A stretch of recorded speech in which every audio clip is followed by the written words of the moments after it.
All right, welcome back and move over. Beto O'Rourke. There appears to be a new rising star within the Democratic ranks. Presidential hopeful Pete Buttigieg drawing a crowd of 1,600 people in Iowa after expecting just 50. That's impressive. But is Mayor Pete's rise to the top for real or just a flash in the pan? Here to react is former Trump campaign pollster Jim McLaughlin. Jim, let's pull up a quick look at the poll here.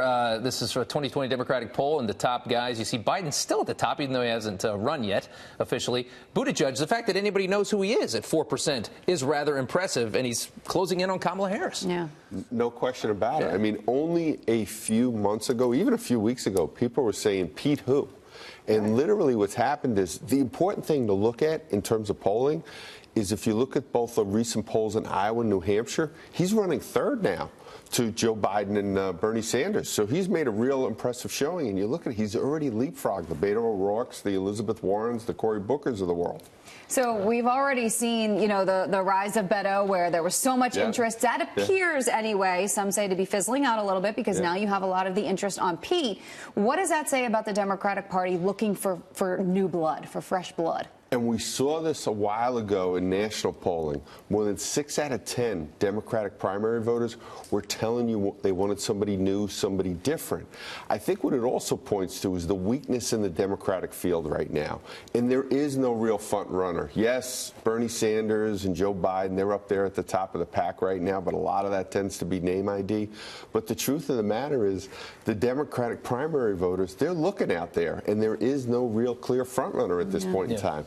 I think the question that everybody has is, and I've been asking myself, is what is he? What kind of a candidate is he going to be? You know, is he more moderate? Is he more leftist? On capitalism, the other day he said capitalism has let a lot of people down. That's why people are talking about socialism. Didn't really take a side on what he is. He's for the public option on health care, which is rather moderate these days when you look at health care.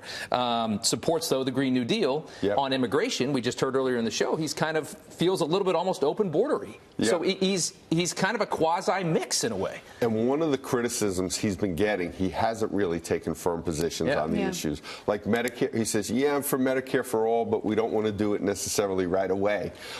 He's saying public option. You can take it if you want it, but he still wants to have insurance. And some of the extreme voices on the left are saying, we got to repeal the Trump tax cuts. He said, no, we don't want to necessarily go that far, but we want to get rid of them, you know, for the corporations and the rich and all the other kind of stuff. So that's one of the things he's getting criticized for right now, is not taking firm positions. And you've got a lot of the voices on the left, they want to make sure he's sufficiently liberal enough to get their vote. So polls aside, right, because what polls say right now doesn't mean that's what's going to happen, end up playing out. But when you look at guys like Beto O'Rourke, Pete Buttigieg, what do you make of the interest in them, and then someone like Joe Biden, if he decides to announce, do you still think that people will have that interest in Joe Biden? I don't think he's playing in the same lane as Joe Biden, to be perfectly honest with you. I think the people that he's heard are Beto O'Rourke and Elizabeth Warren, those people that are looking for the new, fresh face. Joe Biden, his lane is more the establishment lane. No, I'm just saying in general, the interest that these younger candidates, these newer candidates are bringing versus, you know, there was so much draw. People wanted Joe Biden to run, and now you wonder, do they want that? And think about the nickname that Joe Biden just got from the president. He's calling him Sleepy Joe. Sleepy Joe. Because you're not seeing the excitement that I think a lot of people thought you were going to have for Joe Biden. Let me real quick get in here because, I mean, you know, we just showed a poll the other day that showed that Bernie Sanders against President Trump, even among Democratic primary voters, Bernie barely beats Donald Trump, which tells me that a more moderate candidate is going to have a much easier time in the general election. And Buttigieg seems to be trying to ride both sides because he knows he's got to go through this bruising primary. Should he choose to stay more towards the center?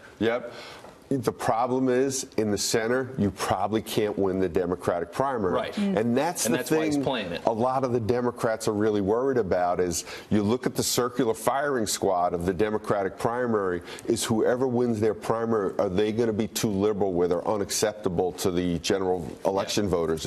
You're right. This is interesting. All right. No doubt about it. Thank you. Jim, thanks.